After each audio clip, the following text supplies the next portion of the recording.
Interesting times. If you're a citizen of United States and you were thinking of going to apply for a visa to go to Chad, don't do it. Just don't do it. Because one thing is that I can assure you is that you're not going to get it. And here's why.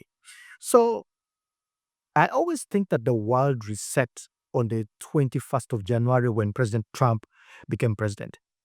And he went ahead and imposed a lot of things like tariffs on African countries, European countries, South American countries, and also, put deportations on people who are illegally living in United States, by the way, including the most famous man on TikTok. Yeah, he was asked to leave United States. You know him. I don't want to mention him. Anyway, so President Trump decided that he is going to focus on immigration by putting out all the illegal people in the United States. In fact, this is what sparked off the protests that are happening in LA. If you've seen it, the National Guard has been deployed, people are being beaten up, others are being arrested, and maybe he has a right to do so because the country of America belongs to Americans. But on top of that, he went and issued a list of 14 countries that are banned from going to United States. I mean, you cannot get a visa if you're from those 14 countries, including 7 African countries that had Chad, it had Eritrea on it, there was Sudan, there was Somalia, there's Burundi, there's Congo Brazzaville, and many others. Okay, so what happened was that the president of Chad, Mahamat Idriss, came out and said, to reciprocate, the treatment, he decided to suspend the issuance of the Chad visa to all United States citizens. So if you come from United States and you're thinking that I'm going to go to this country for any reason you want to go to, you will not get that visa, at least for now. As long as that suspense is still happening, you're not going to do it. So the best thing to do is find another country to go to and not Chad. I can assure you that that is going to happen. Because, I mean, the president himself has issued that warning the same way President Trump has issued that warning. But I don't know which African president would do that apart from him. Maybe you could say that the president of Mali, the president of Burkina Faso could attempt to do that. Which other states do I see around that area? I don't see many presidents who would retaliate to the United States in that way. As a matter of fact, every time you've seen that there is a ban that has been put on or a tariff that has been put on African states, we always see that the African leaders are running up and down to go and negotiate with President Trump or the president of America. See what happened to Ramaphosa when tariffs were placed on the country. Deported the ambassador. In fact, they called him hostile to the state of the United States and was sent back. And then there was all this news that there was a genocide to attempt to end the whites in South Africa.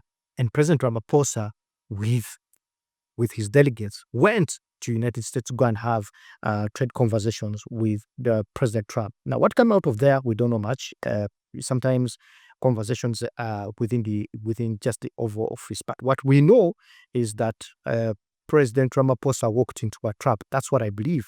Walked into a trap, and he was gagged with what you saw, calling it, getting pictures from DR Congo. I mean, if you verify those images, if you look at them, from DR Congo and other places, calling it a massacre, killing white people.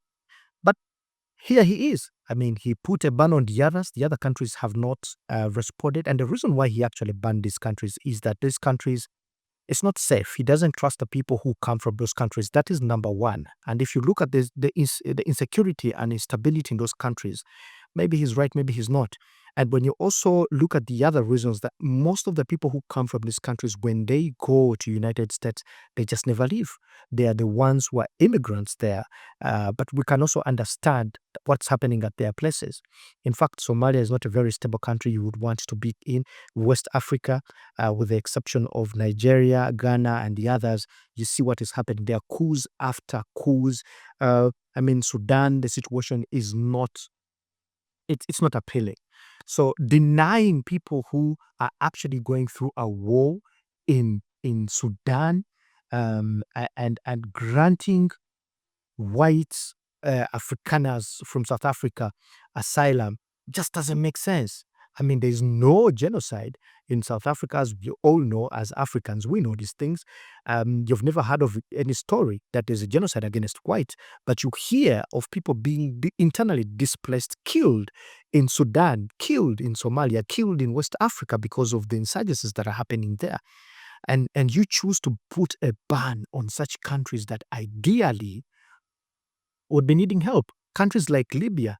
Who else destabilized Libya apart from the Americans themselves? Anyway, that's a story of another day. But denying people from Libya to enter United States, yet it's remotely controlled by NATO and United States, it doesn't make sense. So yeah, I don't know many African countries that can stand up to Trump and say, for treating us this way, we treat you the same.